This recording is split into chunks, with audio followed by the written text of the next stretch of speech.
네, 모두 이 폴더들 한번 확인해 보셨을 거라고 생각하고 다음 부분 넘어가도록 하겠습니다. 이제 저희 AUX를 제가 어떻게 구성되어 있는지 가장 작은 단위를 아까 잠깐 말씀을 드렸었는데 저희의 가장 작은 단위는 요 이벤트 아이템이라는 가장 작은 단위로 이루어졌고 그 이벤트 아이템들이 모여 태스크라는 하나의 업무 처리를 위한 행동으로 말하는 태스크 단위 그리고 그 태스크들이 모여서 하나의 전체적인 작업을 해주는 그러니까 전체적인 업무를 처리해주는 프로세스로 이루어지고요. 그 프로세스들이 여러 가지 스케줄이 걸려가지고 나는 매월 1일에 정산 처리를 하겠다. 매 말일에 뭐 점표 처리를 하겠다. 이러한 워크 단으로 이렇게 4가지 단으로 이루어졌다고 생각해 주시면 될 것 같아요.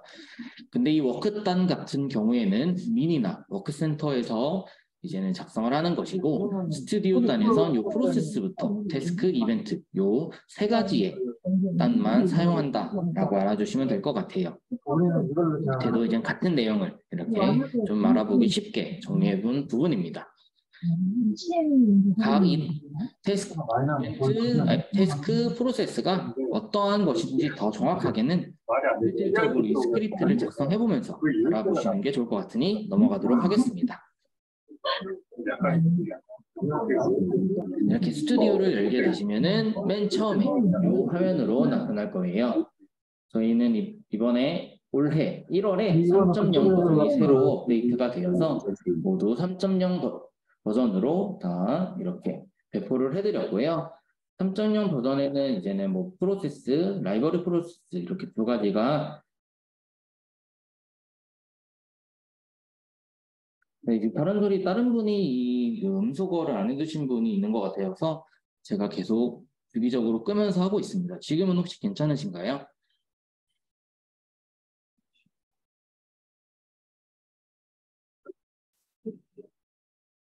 그러면 이어서 진행해 보도록 하겠습니다. 이렇게 들어오셨을 때 음소거를 해주시는 게 제일 좋습니다. 안 그러면은 저랑 이렇게 소리가 겹쳐가지고 다른 분들한테 소리가 이렇게 겹쳐서 들어갈 수 있기 때문에 처음에 채팅방 들어오시면은 그냥 음소거 하는 거 습관적으로 눌러주시는 게 좋을 것 같아요. 네, 다시 이어서 진행해 보자면은 기본 프로세스와 라이브러리 프로세스라는 2가지 부분으로 이렇게 나눠지게 되었는데 저희는 이 라이브러리 프로세스 같은 경우에는 이제는 재사용을 위한 프로세스라고 그냥 생각해 주시면 될 것 같고 저희는 그냥 이 기본 프로세스로 한번 알아보도록 하겠습니다. 이렇게 시작 페이지로 오셔서 새로운 프로세스를 생성하는 방법은 이 기본 프로세스를 클릭해 주시고 이 프로세스 이름을 여기 적으신 다음에 생성을 눌러주시면 되는 거예요. 근데 이 프로세스 이름을 생성하실 때 지켜주셔야 될 규칙이 몇 가지가 있습니다. 이 프로세스 이름 같은 경우에는 첫 글자가 무조건 알파벳으로 들어가야 되고요. 알파벳으로 첫 글자가 무조건 들어가야 되고 이 프로세스 이름에는 알파벳, 숫자, 언더바 이렇게 3가지의 문자만 지원을 하기 때문에 이렇게 한글이나 기타 특수 기호 이런 것들을 작성하시면은 이렇게 생성하셨을 때 오류가 발생을 합니다. 첫 글자를 만약에 그냥 이런 식으로 하셔도 오류가 발생하고요. 무조건 이 프로세스 이름 같은 경우에는 글자가 영어로 되게 만들고 언더바까지는 지원 가능하게 이렇게 만들어 주시면 됩니다. 프로세스 이름은 항상 첫 글자는 영어로 그리고 뒤에부터는 상관없지만 영어와 언더바 숫자만 가능하게끔 입력을 해주셔야 된다. 저는 이제는 교육 23년 2월 거다라고 하는 식으로 이런 식으로 작성해서 생성을 해보도록 하겠습니다. 이렇게 생성 누르시고 하나도 연 프로세스가 없으면은 이렇게 이 팝업은 뜨지 않고 바로 생성이 될 거고 저는 다른 프로세스를 열어 넣기 때문에 이런 팝업이 나타나면서 확인 누르면은 이렇게 새로운 제가 생성한 프로세스가 열리게 되는 부분입니다. 근데 여기서 만약에 이제는 다시 처음으로 돌아가고 싶다라고 하셨을 때는 이 파일에서 시작 페이지를 누르시면은 저희가 다시 메인 초기 화면으로 이동할 수 있고요. 요 옆에 최근 파일 부분에는 딱 보이는 거 눈으로 보시면 딱 아시겠지만 내가 이제까지 열었던 파일들이 이런 식으로 쭉 리스트업 되어 있는 것까지 확인하실 수 있는 겁니다. 여기서 다시 내가 작성 중이던 프로세스 탭으로 들어가고 싶다라고 하면 이렇게 프로세스 이렇게 탭식으로 웹창과 똑같습니다. 웹창에 있는 탭과 동일한 형식으로 이렇게 탭을 사용해서 이렇게 이동해 주시면 되는 겁니다. 저희 스튜디오는 이렇게 이벤트 팔레트, 풀바, 이벤트 캔버스, 이벤트 정보 패널, 그리고 미니맵, 그리고 밸리에이블 아웃풋 패널 이런 식으로 6개로 크게 이루어져 있다고 생각해 주시면 될 것 같아요. 한번 각각의 곳이 어떤 기능을 해주는 건지 한번 알아보도록 하겠습니다. 먼저 이 옆에 좌측에 보이시는 부분은 내가 작성하고자 하는 이벤트 아이템을 이렇게 검색하셔가지고 끌어당겨서 이제는 작성할 수 있게끔 원하는 이벤트 아이템, 요 한 단위가 가장 작은, 여기에 뭐 이제는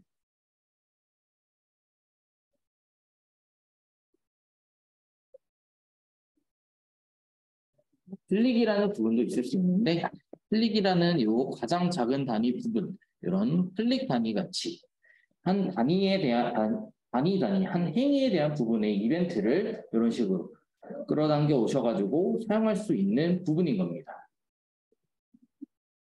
지금 이제 어사인이라고 하면은 어떤 건지 잘 지금은 모르실 거니까 이제는 클릭으로 예를 들어서 알려드린 겁니다.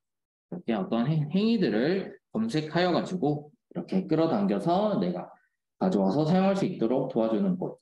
그리고 리소스 쪽에는 내가 이 프로세스 안에 몇 개의 태스크를 사용하고 있고 어떤 파일을 가지고 와서 쓰고 있고 그리고 어떤 라이브러리라는 재사용 프로세스 라이브러리를 쓰고 있고 이러한 어떤 파일들을 쓰고 있는지를 나타내주는 부분입니다.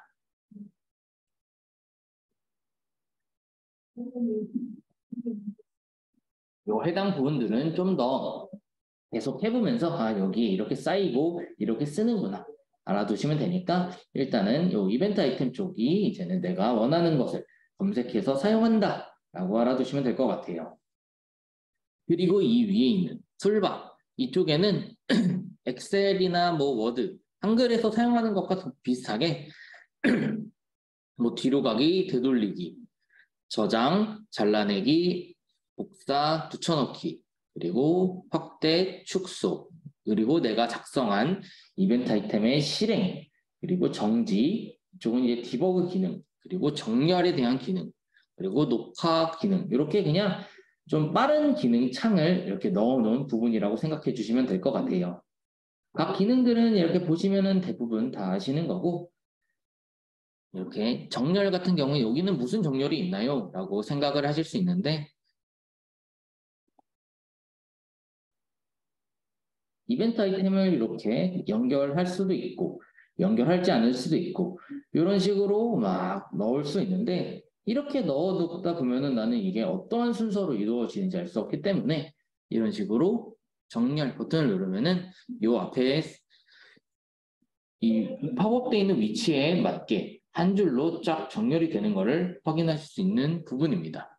그리고 부분은 내가 이쪽에 있다가 시작 페이지로 이동한다. 요 시작 부분으로 이동한다 라는 부분인데 이 시작 부분은 요 스타트라는 부분이다 정도로 알아두시면 될 것 같아요.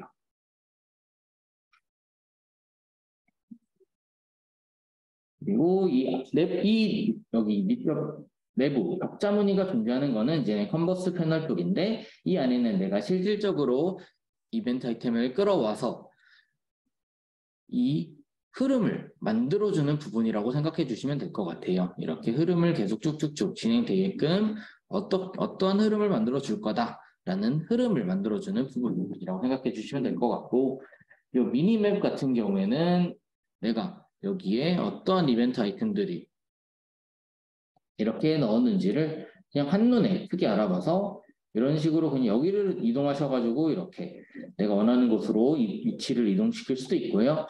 이 바탕 화면에서 마우스 오른쪽 클릭을 꾹 누르신 다음에 이런 식으로 마우스를 드래그 하셔도 내가 원하는 위치로 이동하실 수 있는 겁니다.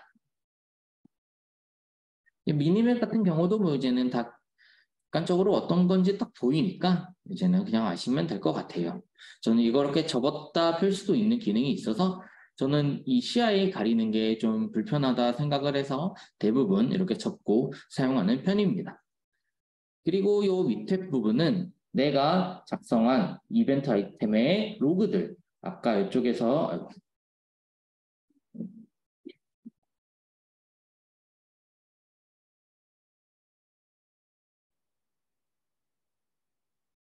네, 아까 로그스에서 확인하셨던 이 이벤트 아이템 로그스랑 비슷하지만 좀 더 사용자 관점에서 보기 쉽고 좀 더 간결하게 나타나 있는 로그들이 이렇게 한 줄 한 줄 찍히는 부분이고요. 여기에 작성된 이러한 로그들이 이렇게 좀 더 간결하게 여기는 이제는 저희가 어떤 운영자를 위해서 좀 더 세분화해서 나타낸 부분이고 이 안에는 좀 더 짧게 그냥 개발자들이 어떤 이렇게 잘 흐름이 이어지는구나 정도로 알 수 있게끔 좀 더 짧게 작성되는 로그들이 쌓이는 출력 부분이라고 생각해 주시면 될 것 같아요. 그리고 이 변수 쪽은 내가 이 프로세스에서 사용하거나 아니면 이 태스크에서 사용할 변수를 생성하거나 지정해주고 이름 변경해줄 수 있는 부분이라고 생각하시면 되는데 이쪽은 변수를 설명하는 부분에서 좀 더 자세히 알아보도록 하겠습니다. 그리고 이 오른쪽 부분 같은 경우에는 이 내가 사용할 이벤트 아이템의 속성들이 적혀 있는 부분이고요. 크게 common, property, output 세 가지로 나눠 이루어져 있는데 이 부분은 각각 이벤트 아이템들을 설명해 드리면서 이 부분은 어떤 거고, 이 부분은 어떤 거고, 이 부분은 어떤 거고 좀 더 자세히 설명드리도록 하겠습니다. 이 부분이 그냥 이벤트 아이템의 속성을 설정하는 부분이라고 알아두시면 될 것 같아요.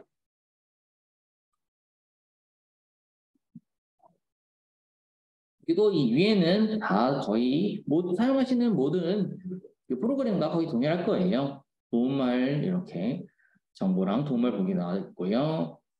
레이아웃 정렬하는 거, 아까 여기는 정렬하는 거, 뭐 시작 위치로 이동하는 거, 그리고 이 그리드는 이렇게 적자 무늬를 넣고 뺄 수 있는 거, 그리고 이 태스크는 조금 이따가 같이 해보도록 할 거고요. 요 실행, 내가 실행시키고 뭐 디버그하고 할 수 있는 부분, 그리고 편집 이 부분도 다 아실 거예요.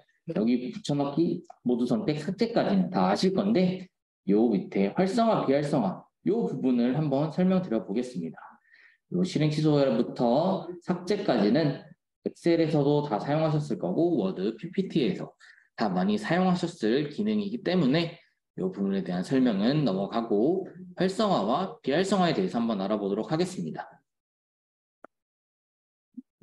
활성화랑 비활성화는 이 한 이벤트 아이템에 대해서 이 이벤트 아이템을 사용하겠느냐, 사용하지 않겠느냐에 대한 부분을 작성해주는 부분이에요.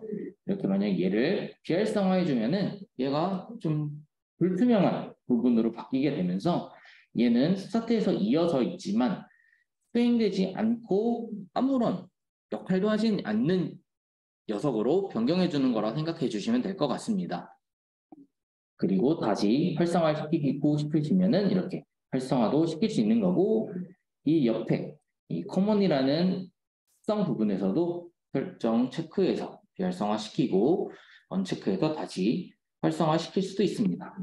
그리고 이 부분은 단축키를 많이 사용해서 더 쓰시는 것을 추천드려요.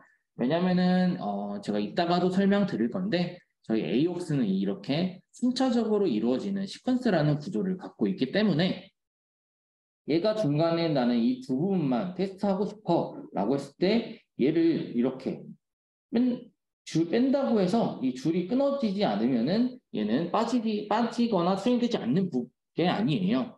얘를 이렇게 뭐 이런 식으로 얘를 끊어서 얘를 이런 식으로 새로 하시던가 아니면 얘를 그냥 이렇게 삭제해 주셔야지만 내가 이 두 개만 하고 싶어 라고 했을 때 이 두 개만 돌아가는 부분인데 만약에 나는 이 세 가지 부분 중에 요 두 가지 부분만 테스트하고 싶다 라고 했을 때 얘를 이렇게 비활성화해서 이 두 부분만 테스트할 수 있어요.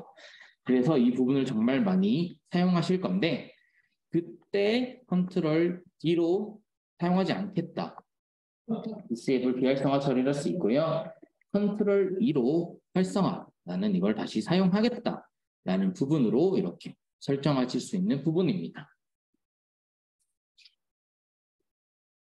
뭐 이렇게 그룹이라는 부분도 있는데 이 부분은 이렇게 여러 가지의 이벤트 아이템을 한 가지의 뭐 블럭으로 이렇게 묶어주던가 아니면은 한 가지의 뭐 입부문이 될 수도 있고 이런 식으로 묶어주는 역할을 해준다고 생각해 주시면 될 것 같습니다. 그리고 이 파일 쪽에는 이렇게 새 파일 만들기, 열기 만들기, 시작 페이지로 가기 아까 말씀드렸었고 저장하기, 다른 이름으로 저장하기 그리고 이게 내보내기라는 게 있는데 이 내보내기라는 부분이 아까 제가 잠깐 말씀드렸던 이 문서에 Aworks에 익스포트된 부분 이 부분으로 이렇게 내보내기 해주시면은 내가 이 프로세스를 공유하기 위한 익스포트가 진행되는 부분이에요. 보시면은 제가 에듀 23년 2월 거라고 새로 생성을 했는데 이 파일이 잘 익스포트 된 걸 확인하실 수 있는 겁니다. 이 부분에 업로드라는 부분이 있는데 이 부분은 워크센터라는 부분이 연동이 되어 있어야 되기 때문에 넘어가도록 하겠습니다. 그리고 여기 설정 부분도 이제 한번 보시는 게 좋은데 이 설정 부분에는 내가 어떤 스튜디오를 쓰고 있고 버전 어떤 걸 쓰고 있고 지금 라이센스 키는 어떤 거 연결되어 있다. 그리고 만료일은 얼마나 남았다.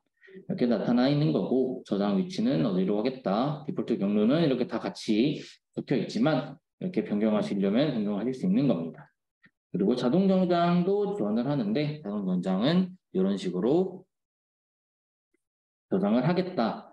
그리고 아까 제가 이미지스라는 폴더에 에러 스크린샷이 저장된다고도 말씀을 드렸었는데 이 이미지스라는 폴더 안에 에러가 발생했을 때 에러에 대한 이미지 파일이 저장된다고 말씀드렸는데 그거를 만약에 나는 이 사진 파일의 용량이 너무 많이 쌓여가지고 공간 차지를 하는 게 저장 공간 차지하는 게 싫습니다. 라고 하셨을 때는 이 부분을 언체크하시면은 따로 이 부분이 스크린샷으로 남지 않는 겁니다.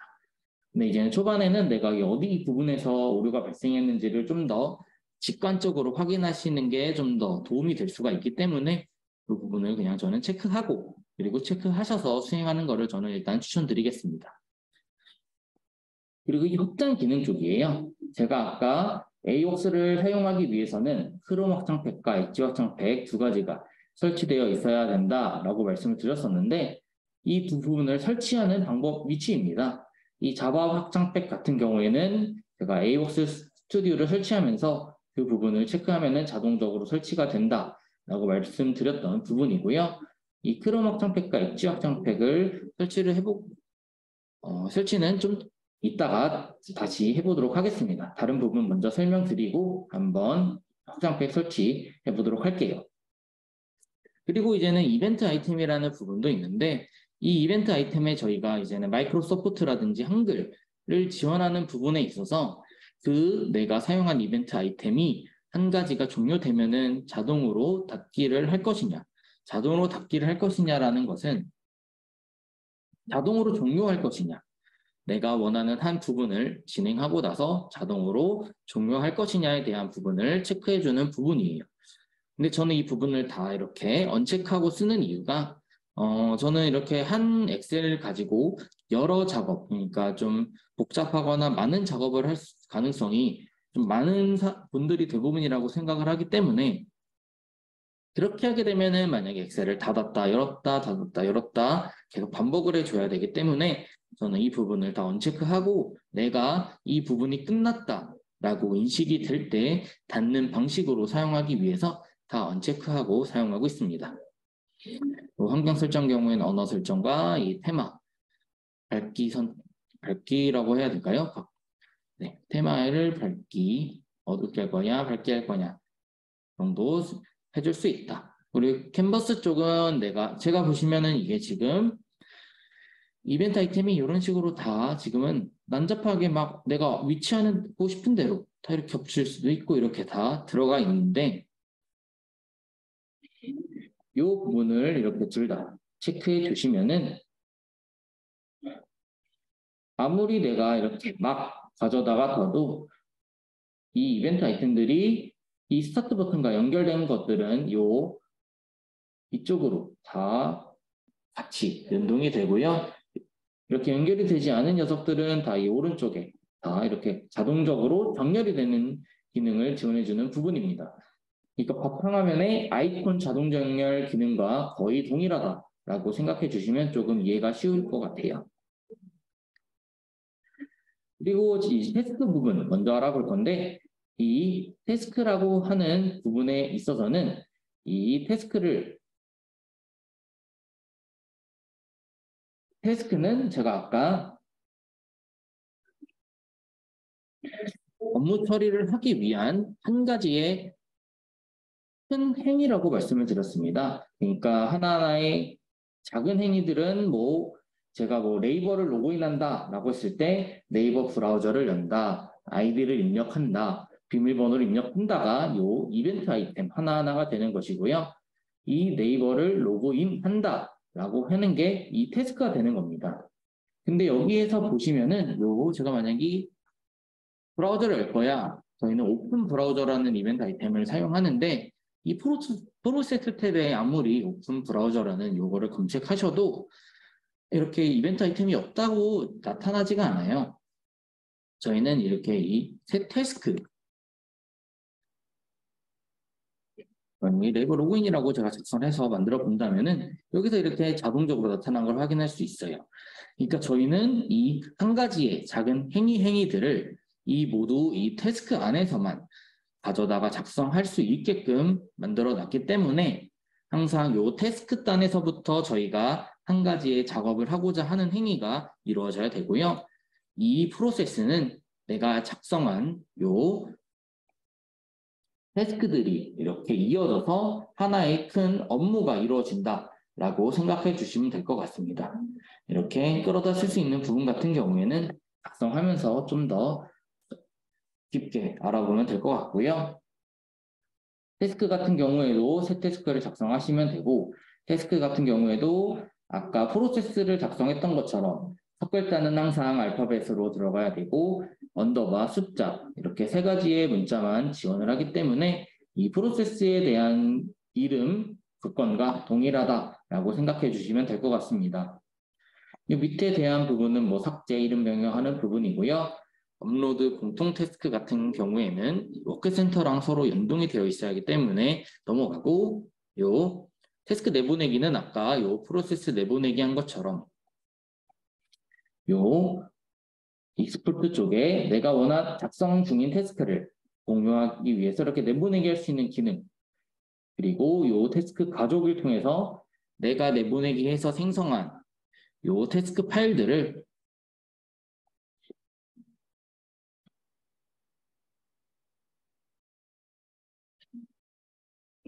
제외하고 내가 가져오고자 하는 공유하고자 하는 새로운 태스크를 이런 식으로 한 번에 가져올 수 있는 기능을 해주는 녀석이라고 생각해 주시면 될 것 같습니다. 제가 이제는 확장 프로그램 설치에 대해서 이제 알려드릴 건데 한 15분 정도 11시까지 쉬는 시간을 갖고 오신 다음에 확장 프로그램 설치하는 방법에 대해서 알아보도록 하겠습니다. 쉬는 시간 갖고 11시에 다시 이어서 진행하도록 하겠습니다.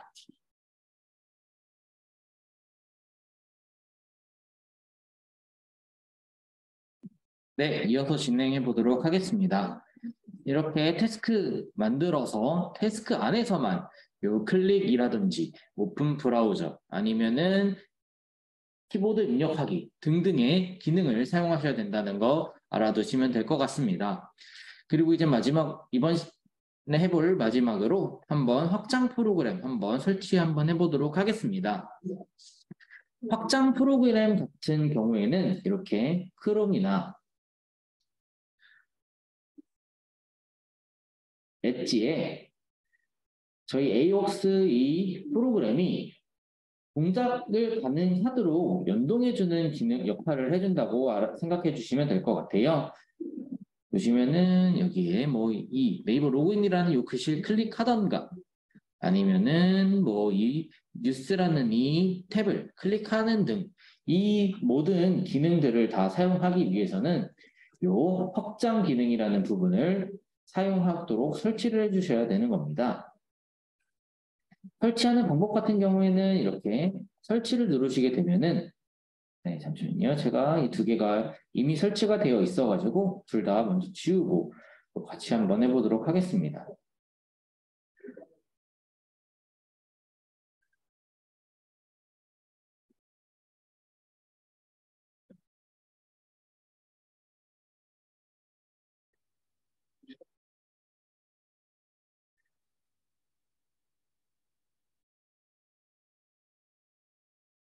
음, 음.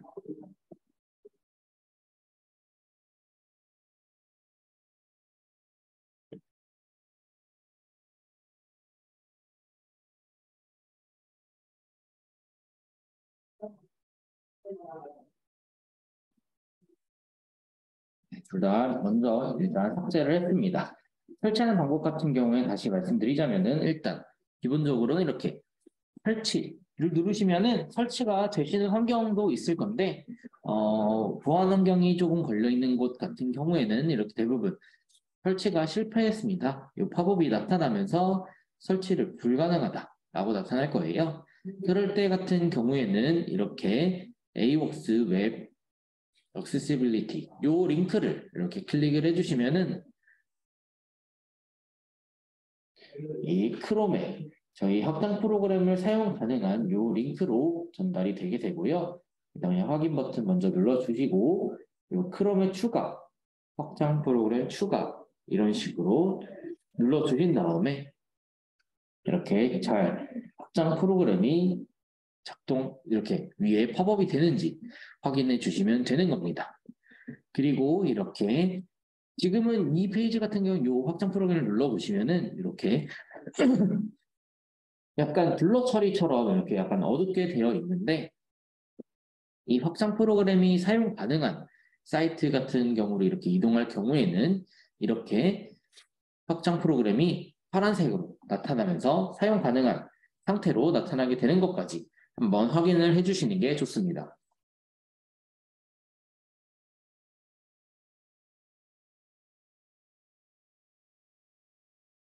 사실 이렇게 하면은 확장 프로그램 설치는 모두 끝나는 거예요. 엣지도 한번 해보겠습니다. 엣지 같은 경우에도 이렇게 설치 누르시고 잠시만요. 지웠는데 상태까지 다시 하고 네. 다시 설정해서 엣지도 확인 누르시고 예 이것도 마찬가지로 실패했다라고 팝업이 나타나는데 요 밑에 마찬가지로 링크를 클릭해 주시면은 이렇게 확인도 눌러주시고 엣지에 대한 그 AWORKS 확장 프로그램 설치 경로로 이동이 자동적으로 되게 되고요. 그래서 다운로드 확장 추가 누르시게 되면은 여기도 마찬가지로 이렇게 확장 프로그램 표시가 이렇게 나타나게 되면서 확장이 보여지실 거고 여기도 마찬가지로 이렇게 처음 이 화면에서는 이렇게 디세이블 처리처럼 블러 처리가 되어 있고요. 이런 식으로 네이버 화면으로 이동하시게 되면은 파란색으로 나타나면서 정상적으로 사용 가능한 상태로 변경이 되게 됩니다. 근데 제가 아까 말씀드렸던 그 설치 경로에서 설치를 할 수 있는 방법도 있다고 말씀하셨잖아요. 라고 생각을 하실 수가 있는데요.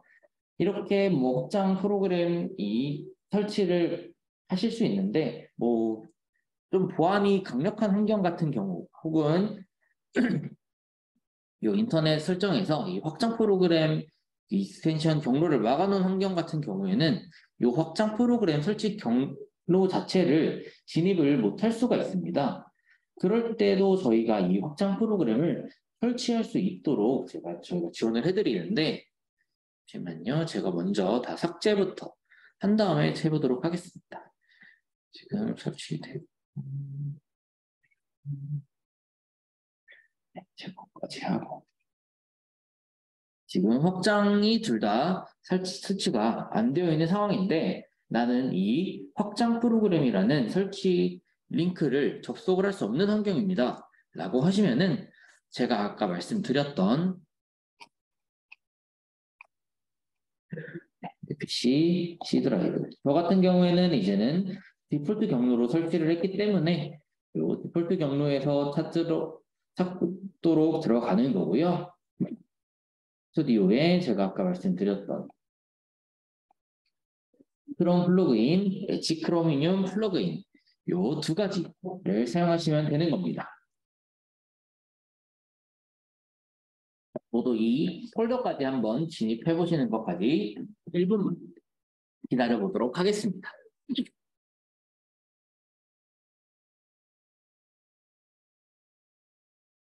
크롬 확장을 이렇게 그냥 다 설치하셨어도 이 수기로 설치하는 방법이 은근 자주 쓰일 때가 있기 때문에 수기로 설치하는 거 한번 같이 따라해 보면서 해보시는 거를 저는 추천드릴게요.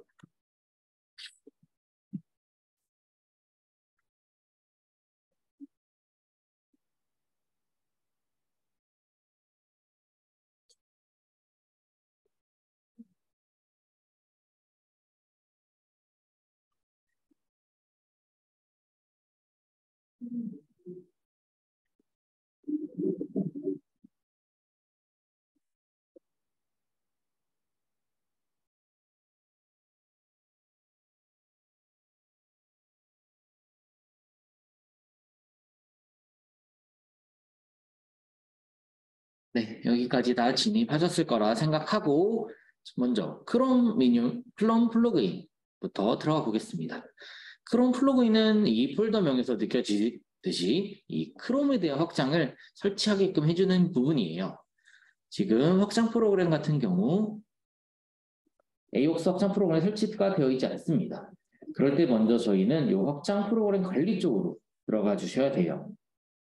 이 확장 프로그램 관리 쪽으로 들어가 주셔가지고 이 개발자 보드라는 부분이 아마 한 번도 들어가서 이걸 이렇게 오픈해 주지 않으셨으면은 이게 이렇게 다 클로즈 상태로 닫혀 있을 건데 이 개발자 모드까지 이렇게 항상 열어주신 다음에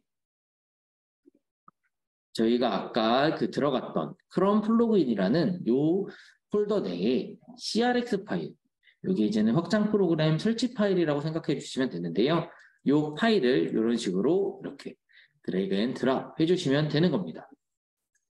그러면은 저희가 아까 확장 프로그램을 다운로드해서 설치하는 것과 동일하게 확장 프로그램 추가라는 이 팝업이 나타나고 이 확장 프로그램 추가까지 눌러주시면은 아까랑 마찬가지로 확장 프로그램이 정상적으로 추가가 되었고요. 네이버 쪽으로 이동했을 때는 이런 식으로 확장 프로그램의 파란색으로 변경되면서 정상적으로 액세스 가능한 상태까지 연동이 되는 것을 확인하실 수 있는 겁니다. 네, 다시 한번 알려드리자면은 여기에 처음에 구글에 진입하셔서 확장 프로그램을 설치할 수 없는 환경이니까 확장 프로그램 관리 쪽으로 가셔서 항상 이 개발자 모드라는 부분을 ON으로 클릭해 주시고 이 AWS 설치 경로에 있는 크롬 플러그인 이 설치 파일을 드래그 앤 드랍 하셔가지고 사전에 했던 방법과 동일하게 확장 프로그램 추가라고 되는 부분까지 확인을 해주시면 되는 겁니다. 이 부분에 확장 프로그램 잘 추가됐고 네이버라는 부분으로 이동했을 때는 잘 수행 가능하도록 액세스 상태로 변경되는지까지 이렇게 한번 항상 확인해 주시는 걸 저는 추천드릴게요. 그리고 항상 여기서 설치를 한번 눌러 보셔가지고 이미 설치되어 있구나로 확인도 해주시는 게 좋아요. 간혹 이렇게 수동으로 설치했을 때 이 크롬 확장 프로그램을 설치 못한 상태로 계속 인식을 할 수가 있어가지고 이럴 때는 한번 이렇게 꺼서 확장 프로그램이 제대로 설치 기능을 인지하는지 확인해 주시고 만약에 설치를 인지를 못하면은 껐다가 다시 해보시고 만약에 크롬도 한번 확장도 지웠다가 다시 수기로 설치해 보시고 이런 작업 조금 반복해 주시는 게 좋을 것 같습니다. 지금 그리고 엣지도 한번 해보겠습니다. 엣지도 지금 마찬가지로 확장을 설치할 수 없는 상태로 되어 있고요. 엣지는 확장 프로그램을 여기 점점점 들어가셔서 확장 그리고 확장 관리 쪽으로 이렇게 들어가 주시면 됩니다. 이 부분도 거의 동일합니다. 저희는 이 크롬 플러그인이 아닌 엣지 크로미니엄 플러그인으로 들어가면 되는 거고요. 보시면 여기도 CRX 파일이 똑같이 존재합니다. 이 확장 관리 기능 쪽으로 가셔가지고 요 개발자 모드 똑같이 ON으로 무조건 해주셔야 되고요. 이렇게 해주신 상태에서 이 확장 설치 파일을 드래그 앤 드랍 해주시고 확장 추가 똑같이 해주시면은 이 부분에 여기는 이렇게 나타나기도 하는데요. 이렇게 끄신 분들 같은 경우에 안 나타나니까 확장을 눌러가지고 확장이 정상적으로 설치되었구나 확인해 보시고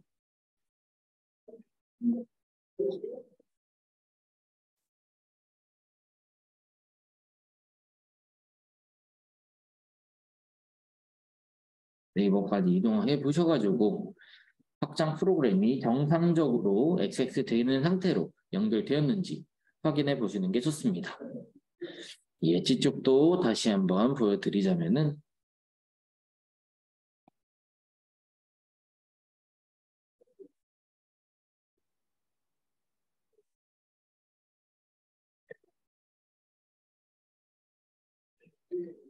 엣지 확장을 이쪽 점점점 부분 클릭하시고 확장 클릭하신 다음에 확장 관리 쪽으로 들어가시고 개발자 모드는 항상 이렇게 ON으로 표시해 주신 다음에 내가 설치한 AWORKS 설치 경로에 있는 엣지 크로미늄 플러그인 폴더로 들어가신 다음에 요 AWORKS 엣지 크로미늄 익스텐션이라는 이 CRX 설치 파일을 드래그 앤 드랍으로 해당 페이지에 섹스해 주신 다음에 처음 했던 것과 동일한 확장 추가 버튼 클릭해 주시면은 이런 식으로 엣지가 설치가 되는 겁니다.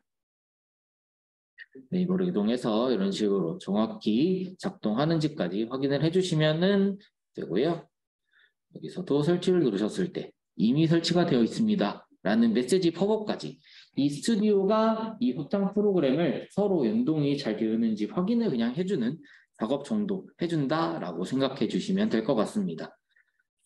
이렇게 해주시면은 이제는 스튜디오의 이제는 전반적인 세팅도 다 끝난 거고요. 이제는 업무를 구동하기 위한 개발을 하기 위한 전반적인 세팅도 끝난 거고 이렇게 내가 스튜디오에 대해서 그냥 어떤 부분에 어떤 게 있는지 그냥 전반적으로 알아보셨다고 생각하시면 될 것 같아요.